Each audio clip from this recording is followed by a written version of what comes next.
दोस्तों, आज हम आपके लिए एक ऐसा दिल दहला देने वाला वाकया लेकर आए हैं जिसे सुनकर आपके रोंगटे खड़े हो जाएंगे। ये मुंबई के एक छोटे से कस्बे की बात है। एक बिल्डिंग में कुछ लोग रहते थे जो आपस में मिलजुल कर रहते थे। अचानक उस बिल्डिंग के एक फ्लैट से बदबू आने लगी जो इतनी बुरी थी कि लोगों का वहां से गुजरना मुश्किल हो गया। जब भी लोग काम से घर वापस आते या महिलाएं घर से निकलती तो उस बदबू से बचने के लिए अपनी नाक पर रूमाल रखकर ही गुजरती थी। शुरुआत में लोगों ने सोचा कि शायद बिल्डिंग में कोई चूहा या बिल्ली जैसी जानवर मर गया होगा। लोगों ने अपने अपने घरों की पूरी तरह से तलाशी ली, लेकिन कुछ भी हाथ नहीं आया। जैसे जैसे दिन बीतते गए, बदबू और ज्यादा बढ़ती गई। फिर धीरे धीरे सबको यह एहसास हुआ कि यह किसी जानवर की नहीं बल्कि किसी इंसान की लाश की बदबू है। ये सुनकर सबकी आंखें फटी की फटी रह गईं। लेकिन आखिर मामला क्या था? उस बिल्डिंग के फ्लैट से इंसानी लाश जैसी बदबू क्यों आ रही थी? आखिर ऐसा क्या हादसा हुआ था जिसने सबको हिलाकर रख दिया? उस बिल्डिंग में 4 अपार्टमेंट थे, 701, 702, 703 और 704। अब लोग सोच में पड़ गए कि आखिर माजरा क्या है। 701 वाले ने 702 वाले से पूछा और इसी तरह सभी आपस में पूछताछ करने लगे। फिर सभी ने मिलकर 704 वाले फ्लैट में रहने वाले व्यक्ति से बात करने का फैसला किया। जब सब वहां पहुंचे तो उस व्यक्ति ने दरवाजा खोलने से मना कर दिया। शुरुआत में लोगों ने इस बात पर ज्यादा ध्यान नहीं दिया, लेकिन बाद में सबको यह महसूस हुआ कि जितनी भी बदबू आ रही थी वह सब उसी फ्लैट से आ रही थी। जब लोगों ने लगातार दरवाजा खटखटाया और काफी कोशिश की, फिर भी कोई जवाब नहीं मिला। अचानक से उसी कमरे से बदबू की जगह खुशबू आने लगी। इससे सबको यह एहसास हुआ कि कमरे के अंदर जो भी व्यक्ति है उसने अभी अभी रूम फ्रेशनर का इस्तेमाल किया है। लोग तुरंत नीचे आ गए और बिल्डिंग के मैनेजर से बात की। उन्होंने कहा, सर, हमारे फ्लैट्स में बहुत ज्यादा बदबू आ रही है, कृपया इसका कुछ समाधान निकालिए। लेकिन मैनेजर ने इस बात पर ज्यादा ध्यान नहीं दिया और समय बीतता गया। जैसे जैसे बदबू बढ़ती गई, लोगों ने यह ठान लिया कि वे उस कमरे में रहने वाले व्यक्ति से बात करके ही रहेंगे और उसे अपने फ्लैट की सफाई करने के लिए कहेंगे। उस फ्लैट में जलील नाम का एक आदमी रहता था। जब दूसरे अपार्टमेंट का एक व्यक्ति उसके कमरे के बाहर खड़ा कुछ सोच रहा था, तभी जलील कमरे से बाहर आया। उसके सामने खड़ा शख्स जलील को देखकर कहने लगा, तुम्हारे अपार्टमेंट से बहुत ज्यादा बदबू आ रही है और इस बदबू की वजह से हमारे 7वें माले पर खड़ा होना भी मुश्किल हो गया है। तुम्हें अपने कमरे की सफाई कर लेनी चाहिए। हो सकता है तुम्हारे कमरे में कोई जानवर मर गया हो। जलील ने जवाब दिया, अच्छा, बदबू आ रही है। मुझे तो कोई बदबू महसूस नहीं हुई और इस बारे में मुझे कुछ पता भी नहीं था। खैर, जब मैं शाम को काम से लौटूंगा तब सफाई कर लूंगा। इतना कहकर जलील वहां से तुरंत निकल गया। वह आदमी वहीं खड़ा सोचने लगा, हम लोग बाहर खड़े होकर इतनी बदबू से परेशान हो रहे हैं और यह शख्स अपने कमरे में रहते हुए इस बदबू के साथ कैसे जी रहा है। वह आदमी जल्द ही बिल्डिंग के बाकी लोगों के पास गया और उन्हें बताया कि जलील की हरकतें उसे ठीक नहीं लग रही थी। सब लोग मिलकर बिल्डिंग के मैनेजर के पास गए और इस मामले पर चर्चा की। तब उन्हें याद आया कि दिल्ली में कुछ दिन पहले ऐसा ही एक मामला हुआ था, जहां एक व्यक्ति ने एक लड़की की बेरहमी से हत्या कर दी थी और उसके टुकड़े करके फ्रिज में रख दिए थे। अब उन्हें शक होने लगा कि कहीं ऐसा ही कुछ 704 नंबर के कमरे में न हो रहा हो। 704 में रहने वाला जलील और उसकी पत्नी बाकी लोगों से अलग थलग रहते थे। उस बिल्डिंग के बाकी फ्लैट्स में लोग आपस में काफी मिलजुल कर रहते थे, लेकिन जलील हमेशा चुपचाप रहता था और सिर्फ अपने काम से काम रखता था। उसकी पत्नी भी किसी से ज्यादा घुलती मिलती नहीं थी, बस चुपचाप रहती थी। लोगों ने सोचा कि शायद उनके कमरे में कोई बड़ी समस्या चल रही हो। जब कोई समाधान नहीं मिला तो सबने मिलकर पुलिस को कॉल कर दिया। पुलिस आई और बिल्डिंग के मैनेजर ने उन्हें 704 नंबर के फ्लैट के बाहर ले जाकर बदबू के बारे में बताया। पुलिस वालों ने बदबू को महसूस करते ही अंदाजा लगा लिया कि कुछ तो गड़बड़ है, क्योंकि ऐसे मामले उन्होंने पहले भी देखे थे। पुलिस ने वहां खड़े लोगों की मदद से दरवाजा तोड़ दिया। जैसे ही दरवाजा टूटा, अंदर से इतनी तेज बदबू आई कि सबके रोंगटे खड़े हो गए और लोग कक्ष से पीछे की ओर भागने लगे। बदबू इतनी ज्यादा थी कि सहन करना मुश्किल हो गया। पुलिस ने मास्क लगाकर फिर से कोशिश की और कमरे के अंदर घुसी। कमरे में घुसते ही पुलिस ने देखा कि जमीन पर लकड़ी काटने वाली आरी पड़ी हुई थी। यह देखकर पुलिस को शक हुआ। सबसे पहले पुलिस वाले बेडरूम में गए, फिर बाथरूम की जांच की, लेकिन वहां कुछ नहीं मिला। इसके बाद उन्होंने फ्रिज की ओर देखा, क्योंकि उन्हें शक था कि दिल्ली वाली घटना यहाँ भी दोहराई गई होगी, लेकिन फ्रिज में कुछ नहीं मिला। फिर पुलिस वाले किचन में पहुंचे। किचन में जो उन्होंने देखा, उससे उन्हें सारी स्थिति समझ में आ गई। किचन में 2 बाल्टियां और एक टब रखा हुआ था, जिनमें खून भरा हुआ था।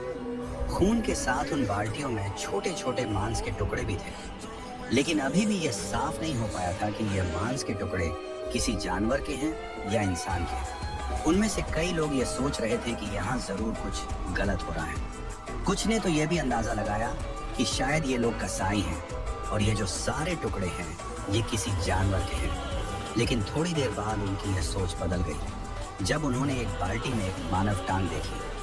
उसके अलावा वहां और भी छोटे छोटे मांस के टुकड़े थे। पुलिस ने और गहराई से जांच की और पाया कि रसोई में एक प्रेशर कुकर भी है जो ढका हुआ था। जैसे ही पुलिस ने प्रेशर कुकर खोला, उनके सामने एक और चौंकाने वाला दृश्य आया। प्रेशर कुकर के अंदर भी मांस के कई टुकड़े भरे हुए थे। चूल्हे पर एक तवा भी रखा था, जिसे जब ध्यान से देखा गया तो पता चला कि उसी तवे पर मांस को भूनने का निशान था।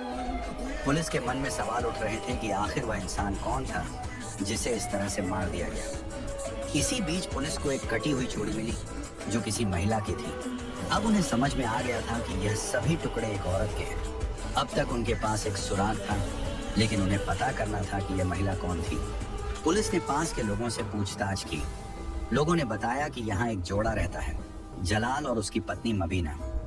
जलाल को सुबह देखा गया था, लेकिन मबीना को 2-3 दिन से कोई नहीं देख पाया था। अब पुलिस को शक था कि शायद ये मबीना ही है, लेकिन सच क्या था ये जलाल ही बता सकता था। पुलिस ने तय किया कि उन्हें जलाल को पकड़ना होगा, लेकिन एक समस्या थी। अगर उन्होंने उसे अचानक पकड़ लिया तो वह भाग सकता था और फिर उसे ढूंढना मुश्किल हो जाता।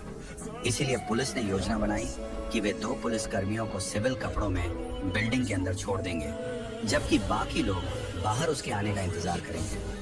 इससे जलाल को भागने का मौका नहीं मिलेगा। अब पुलिस जलाल का इंतजार कर रही थी। जैसे ही शाम हुई, जलाल काम से वापस आया। पुलिस ने उसे चारों ओर से घेर लिया। पुलिस वालों ने फौरन जलाल को पकड़ लिया और जब उससे पूछताछ की गई कि उसके कमरे में क्या हो रहा था और उसकी बीवी कहाँ है, तो जलाल के तो होश उड़ गए। फिर वह कहने लगा, साहब चलो कमरे में बैठकर मैं आपको सारी सच्चाई बताता हूँ और यह भी बता देता हूँ कि इन सब चीज़ों में मेरी कोई गलती नहीं है। पुलिस वालों ने कहा, गलती किसकी है ये तो हम पता कर ही लेंगे, लेकिन तुमने जो कुछ किया उसके बारे में खुलकर बताओ। जलाल ने जल्दी से सिगरेट का कश लिया और फिर अपनी बात शुरू की। उसने बताया, मैं एक छोटे से घर में अपने माँ बाप के साथ रहता था और मेहनत मजदूरी करता था। जब मैं जवान हुआ तो मेरे माँ बाप दुनिया से चल बसे। अब मैं बिल्कुल बेसहारा हो गया था। बेरोजगार तो मैं पहले ही था, कभी काम मिलता कभी नहीं, लेकिन फिर मैं एक पक्की जगह पर नौकरी करने लगा। वह एक परचून की दुकान थी। मैं दुकान अच्छे से चला रहा था। आसपास के लोग वहां से सामान खरीदते थे और मेरी भी बहुत इज्जत करते थे। मेरी काफी जान पहचान हो गई थी।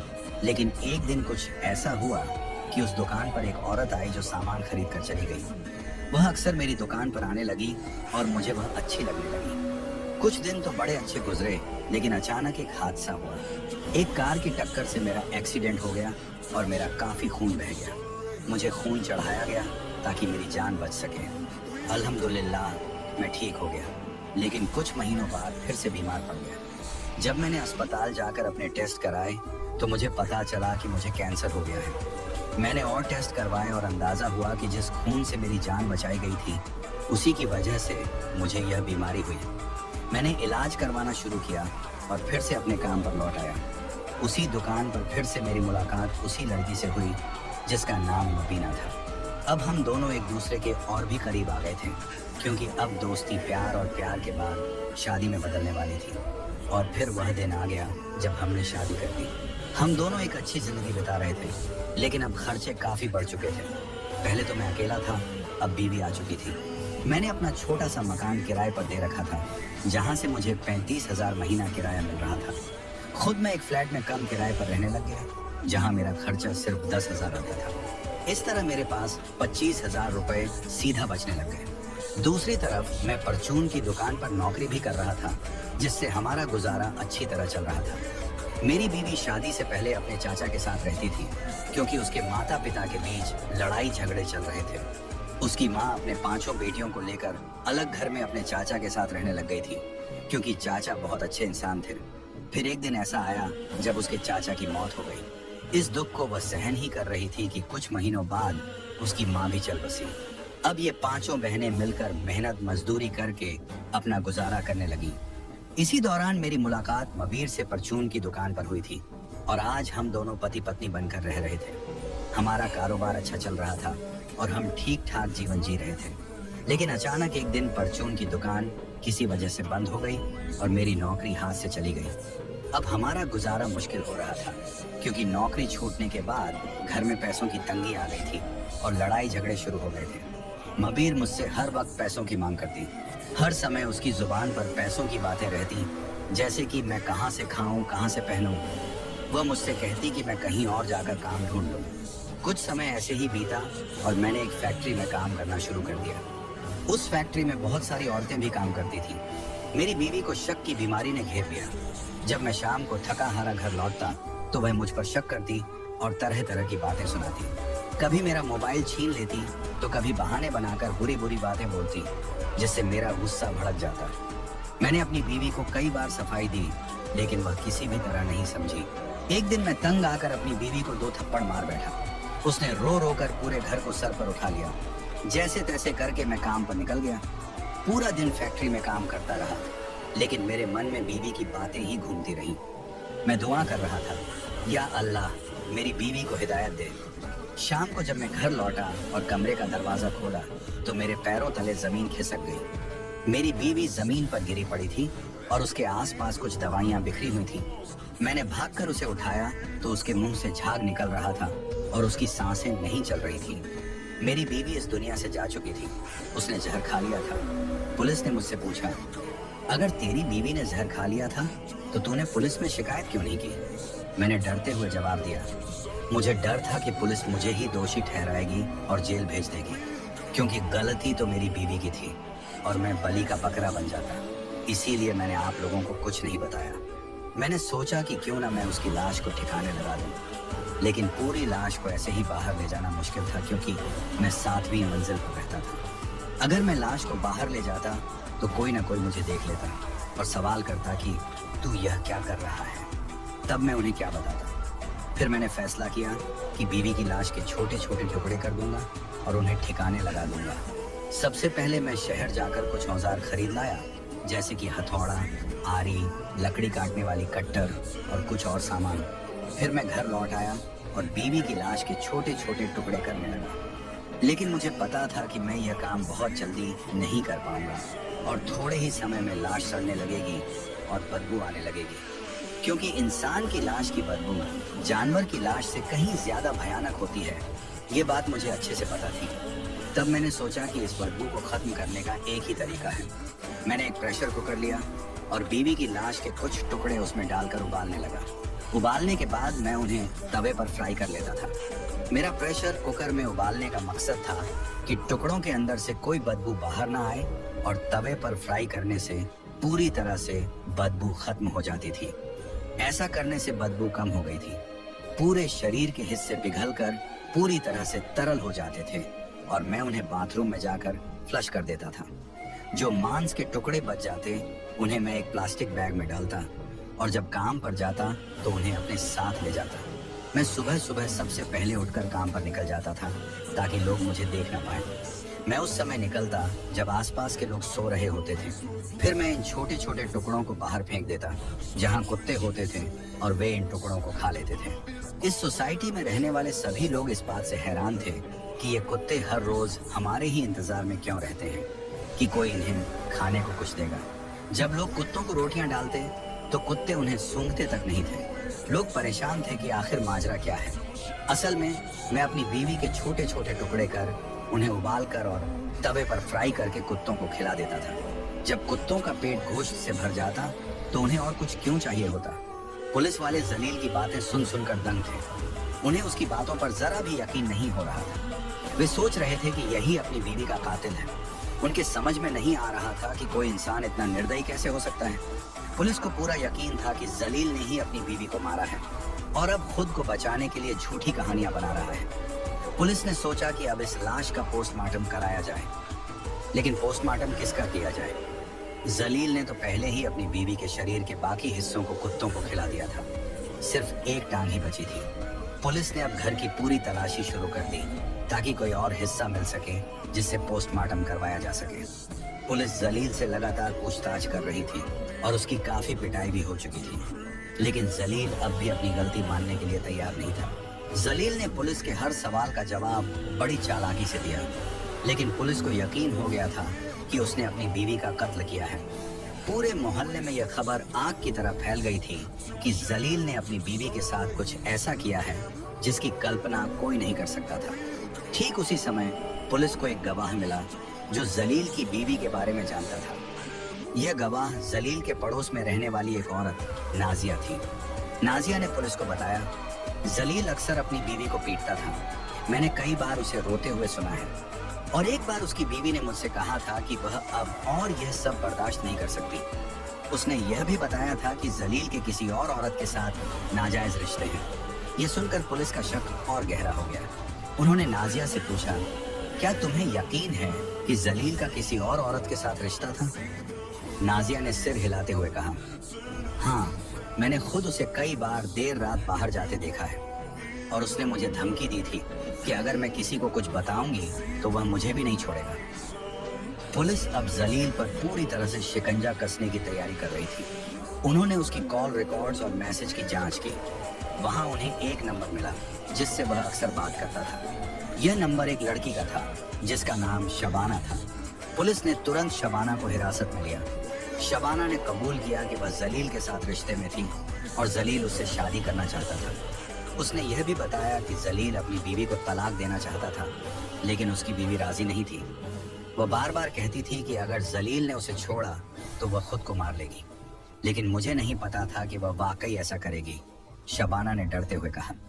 अब पुलिस ने जलील से सख्ती से पूछताछ शुरू की। पिटाई के बाद जलील ने आखिरकार सच उगल दिया।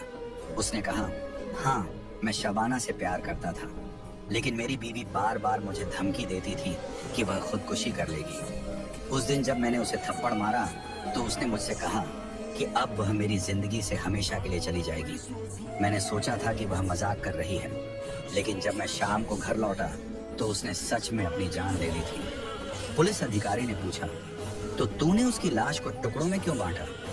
जलील ने कांपते हुए जवाब दिया, मुझे डर था कि अगर किसी को पता चला कि उसने खुदकुशी की है तो लोग मुझे दोषी ठहराएंगे, इसलिए मैंने उसकी लाश को ठिकाने लगाने का फैसला किया। लेकिन पुलिस को यह कहानी अधूरी लगी। उन्होंने जांच आगे बढ़ाई और जलील के घर की दीवारों और फर्श से खून के धब्बे इकट्ठा किए। यह खून एक तेज धार वाले हथियार से कटने का सबूत दे रहा था। पोस्टमार्टम रिपोर्ट से पता चला कि जलील की बीवी की मौत जहर खाने से नहीं बल्कि गला काटने से हुई थी। पुलिस ने जलील से कहा, तू झूठ बोल रहा है, तेरी बीवी ने खुदकुशी नहीं की थी, तूने उसका कत्ल किया है। जलील अब पूरी तरह टूट गया और उसने कबूल कर लिया। उसने कहा, हाँ, मैंने उसे मारा। वह बार बार मुझे ताने देती थी, मुझे नीचा दिखाती थी, और जब उसने शबाना के बारे में जान लिया तो उसने मुझे घर से निकालने की धमकी दी। गुस्से में आकर मैंने उसका गला काट दिया। जलील को गिरफ्तार कर लिया गया। अदालत में उसे अपने गुनाहों की सजा मिली। जज ने कहा, तेरा गुनाह माफ करने लायक नहीं है। तूने न सिर्फ अपनी बीवी का कत्ल किया बल्कि उसके शरीर के साथ जो किया वह इंसानियत के खिलाफ है। जलील को उम्र कैद की सजा सुनाई गई। शबाना को भी अदालत ने सह आरोपी बनाया और उसे साजिश रचने के लिए दोषी ठहराया।